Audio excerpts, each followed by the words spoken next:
Now, this is a very interesting find when I was doing some iodine research, and this was from the 1800s, so 1867, and this was published in the Chicago Medical Examiner. But this Dr.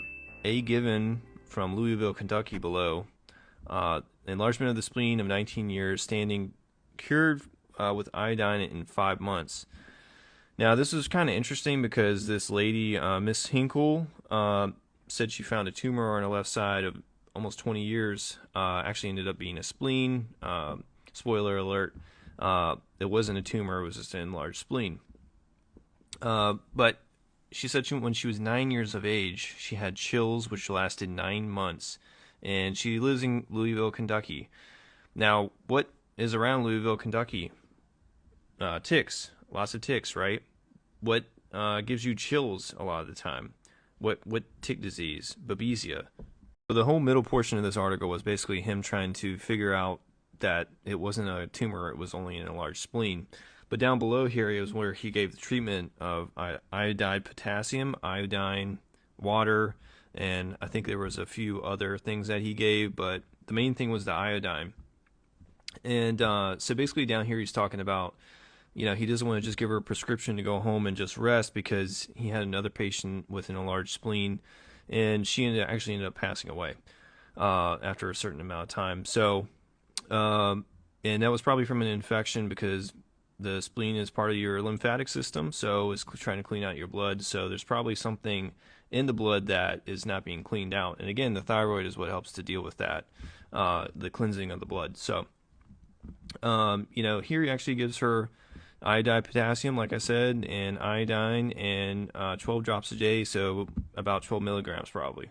So camphor and TR iodine, which I'm not sure what that is, that was also given.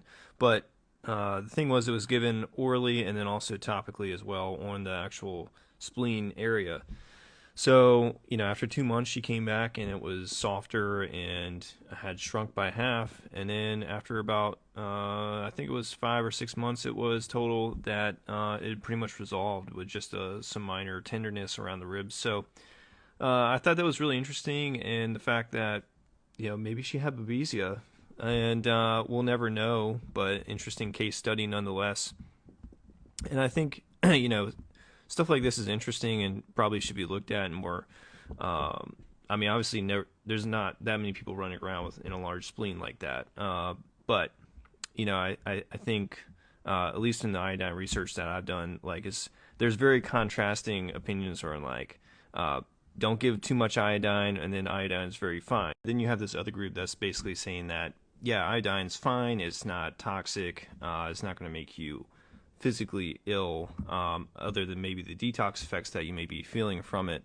And I feel like a lot of the older research was fine with giving more iodine. The 20th century and into the 21st century, that's when basically the opinion on it went down. And you got to remember that the RDA levels, the recommended daily allowance, is the minimum that you need to basically function properly without getting an enlarged thyroid. So, and that kind of goes for all the RDAs, for whatever it is basically the minimum that you can get without getting ill, right? So I just thought that was interesting. So one other be deficient in could be iodine, and Lugol's solution is a great way to make sure that you're getting enough. Literally a drop or two would probably be enough. This could probably last you a year if you were supplementing with it.